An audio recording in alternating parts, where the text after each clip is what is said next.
Welcome back to another session on Andrew Tucker TV channel. Make sure that you like and you share and you subscribe. Now, our title for this afternoon is Why CARICOM's Free Movement Plan Will Fail, the Hidden Obstacles. That is the title of our session for today.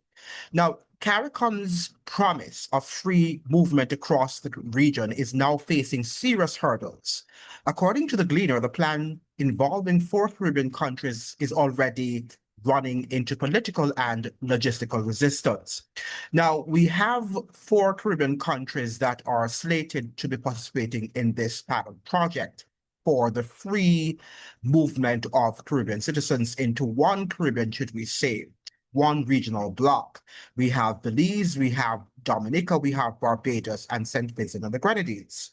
Now, in this video, I will break down the real reasons why this dream might be realized or might never be realized, I should say, and what it says about the state of Caribbean unity in 2025. As a region, are we even unified? Have we ever been unified? I don't ever remember. I can't recall a moment in which the Caribbean region has been unified. In fact, we have grown up not knowing much about each other. Many of us learn more about ourselves as a region when we go abroad, when we travel to North America, either to Canada or to the United States and other places where we meet a large influx of Caribbean nationals. Then we are forced to learn about each other as we are within a dominant culture, within the dominant US culture, Canadian culture, and we have to adapt and we have to find new friends and new ways of existence, and we are thrust into the same box. So we tend to interact and we tend to want to learn more about each other, more about our foods or cultures. Of course, University of the West Indies also through that institution, people also have learned, but it still has not yet lent or given that flavor to regional unity as we would have liked. And remember too that, just a small segment of the populations of these countries go to the University of the West Indies to be indoctrinated into that sort of Caribbean unity.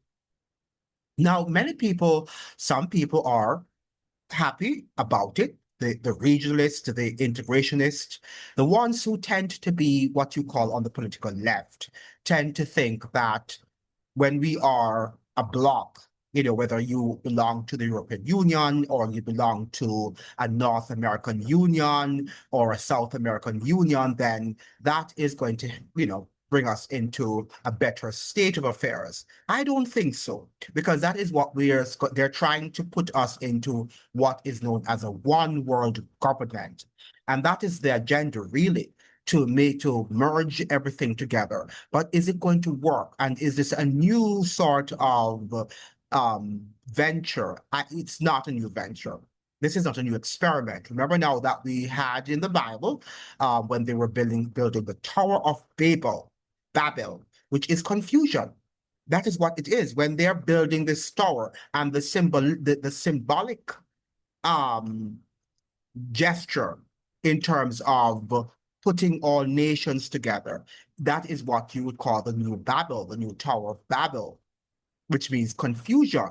That is how the languages came about, because God had to impose different languages upon the world. Before the world only spoke one language before the Tower of Babel, for those of you who don't know.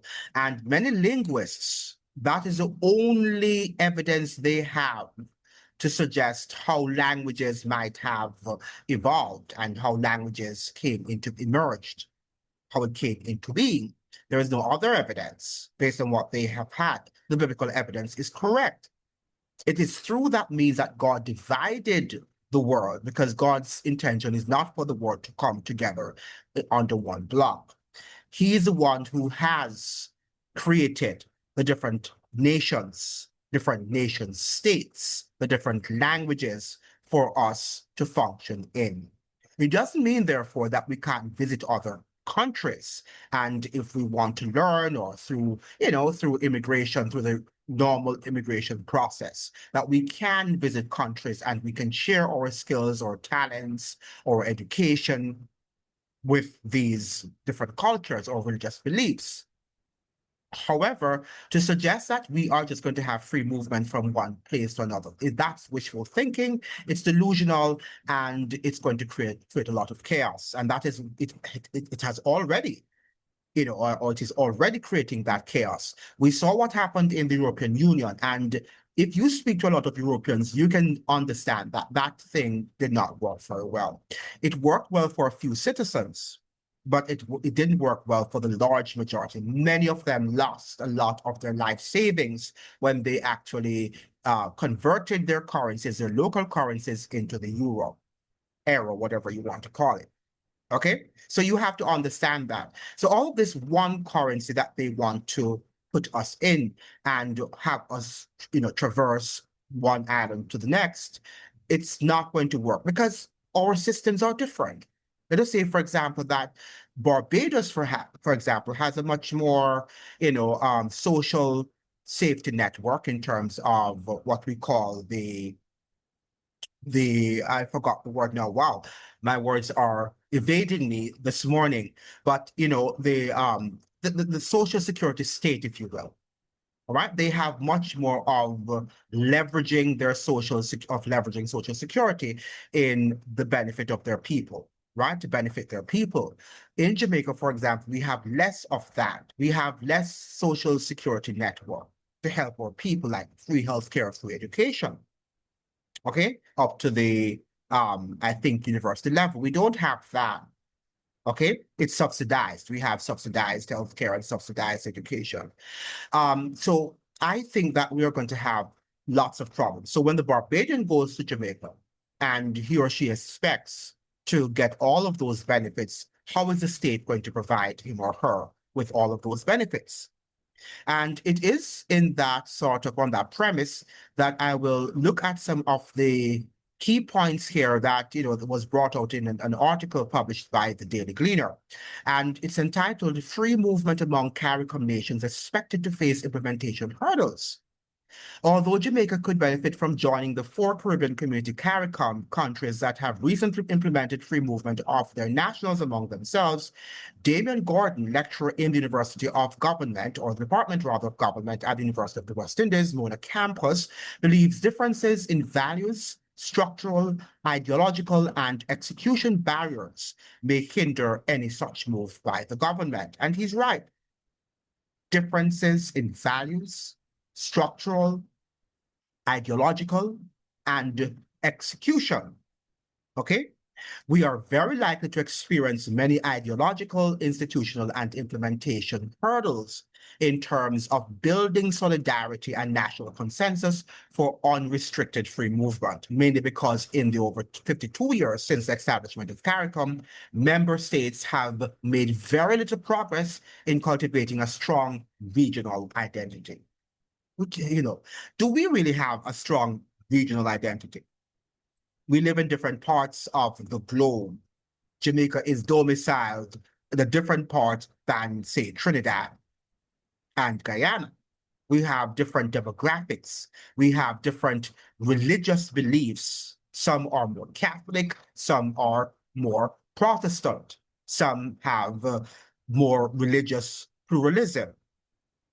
Okay, in the case of Trinidad and Guyana, where you have a substantial Indian population, you have the practice of Hinduism. That is not something that is practiced in Jamaica. I remember when I was reading A House for Mr. Biswas by V.S. Naipaul in high school. And when they talked about the Dori, in that Trinidad culture, I didn't know what that was at the time. At my age, I was wondering what on girds, what in the dickens is that? And because it is in alignment with the Indian culture and the remnants of the Indian culture that permeated the Trinidadian society and culture. In Jamaica, we don't have that. You might have it, I'm not sure, among a small segment, a minute segment of the Indian population in Jamaica, but I don't think it's a wide-scale practice in Jamaica. Now, this means that nationals of these 4 countries will be able to travel to any, so these are the 4 countries that they will be able to travel have free movements among citizens of Barbados, Belize, Dominica, and St. Vincent and Grenadines came into effect last Wednesday. So these are the 4 territories, Caribbean territories, that will begin the free movement among its citizens.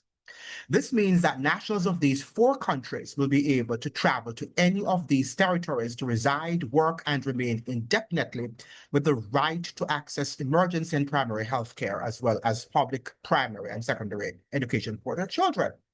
Now, in some countries too, the healthcare infrastructure facilities are better than some.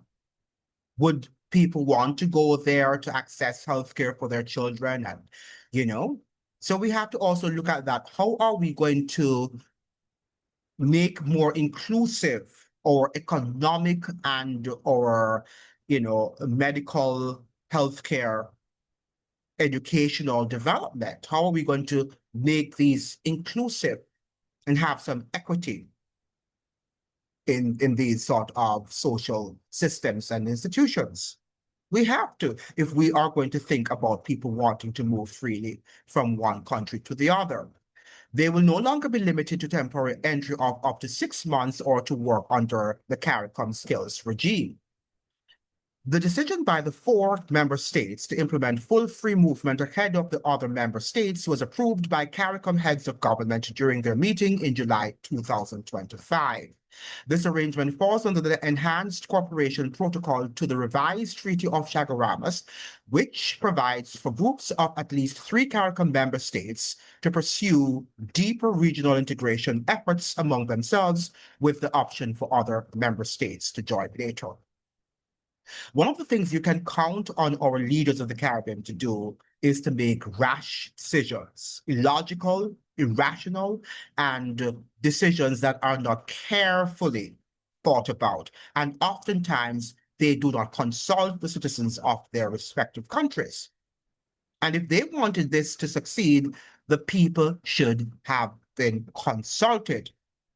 There should have been surveys done to see if the Caribbean people are in agreement. CARICOM is just a dictatorship. It's just it's a totalitarian. It's an authoritarian institution. It tells us what it's going to do without any consulting of the people. Okay, and how they feel about it, what do they think? Gordon emphasized that the 4 countries have shared characteristics which make them more conducive to fruitful free movement. This includes relatively small population sizes, and it's another thing, relatively strong and stable currencies, relative macroeconomic stability, and generally favorable domestic security environments. Dominica and St. Vincent and the Grenadines are members of the Organization of Eastern Caribbean States, which has allowed for free movement among the 9-member sub-regional group since 2009. He noted that addressing the region's sustainability challenges amid the rise of right-wing domestic and foreign policies in the developed world requires a more inward-looking disposition that fosters new forms of mutual economic and cultural exchanges that will make Caribbean countries more prosperous and resilient. Jamaica, he said, would have many factors to contemplate. Okay, and look at the factors that he's talking about. Unrestricted free movement may help, and this is what Professor Gordon Shirley is saying. Unrestricted free movement may help to create new streams of economic livelihoods and prosperity for Jamaicans and fill more local skill gaps at the same time. But the inducement of higher salaries and improved living conditions in other Caribbean countries might pull talent away and worsen brain drain. And aren't we saying that Jamaica is prosperous? So how is it now that a professor at the University of the West Indies is suggesting that improved living conditions in other Caribbean countries might pull talent away and worsen brain drain? If we were at all prosperous, as the incumbent government has suggested, continues to suggest, why is it that we don't have improved salaries and living conditions? And we're having a large brain drain every year. So who is telling the truth? Who is telling us the truth? The government? Or, I don't know, the professor who is speaking here? from the University of the West Indies. In whom do you confide? However, he noted that the country also is in close proximity to Haiti, which has a unique and complicated set of challenges. Is it unique, or is it that the United States is seeking to, and France and Canada? But it's not unique. How will Haiti fit into such an arrangement, since it would be inconsistent with the spirit of regionalism to exclude them, with them being part of CARICOM? And I've been asking that question on my other channel. For those of you who'd like to hear more, Fred Corbin, I was joined by Mr. Fred Corbin out of Barbados on my main channel, Rumination with Andrew. So you can go there and you can watch that video on Caribbean integration. Now, Haiti continues to face a security and humanitarian crisis, with criminal gangs taking over the capital city and other areas of the country. So he's suggesting that Haiti's problem with gangs and gangsterism perhaps will not qualify, but Jamaica also has a problem. It's a problem. We might not be yet at the point of Haiti's fragile state, if it's not a failed state. I think it's now a failed state. But we are heading there. Jamaica is also heading there. Recently we heard about the deaths of a number of young children from 4 to 13. Some are missing. Some have been brutally murdered.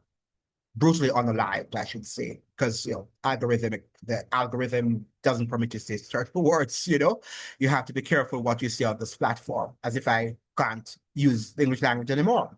Now, this challenge is compounded by the fact that Jamaicans have generally shown the tendency of xenophobia towards other Caribbean nationals, oftentimes driven by historical distrust, ignorance, and misconceptions, and their own economic survival interests. There would be problems. I can tell you that there would be a lot of problem if we see lots of other people coming into Jamaica and Jamaicans not being able to access the benefits and the things that they should be accessing from the state. I think that it would be a problem. Okay. So I don't think at this juncture for the histories of the Caribbean that is going to work. In the first place, we don't have all of the economies in the Caribbean, including the United States, are struggling economies. Why are we having it now when we're having very serious economic problems? Is the agenda to destroy our already fragile economies and to blame it on immigration rather than the policies that have been imposed upon us by these elite institutions and their elites, these people who are the billionaires of the world? So instead of blaming them for having stolen our wealth, we're going to blame now, we're going to look at each other and say, it's because of you Jamaicans, you Trinidadians, you Guyanese, who have stolen the wealth and destroyed the economy. And they're going to tell us that we are the ones who did it. Immigration is the one, they didn't think seriously about the policy, and hence immigration has caused the total collapse of our economies, rather than blaming themselves. They always find something to blame, a pretext, right? But at the end of the day, they are the ones who should be blamed. Okay, so what do you think about this free movement? Do you think it will work, or do you think it's something that should be carefully ironed out? Do you think it will work for Jamaica? Let me know. And if you are from other Caribbean countries, do you think it will work for Trinidad? Do you think it will work for Guyana? Do you think it will work for Belize or for Barbados? Please let me know about what you think in the comment section. Thank you so much for joining. I hope that you'd like, share, and subscribe, like the videos, and make sure you watch the videos through so that the algorithm will push the videos a lot. Thank you so much. See you in another one. Chat.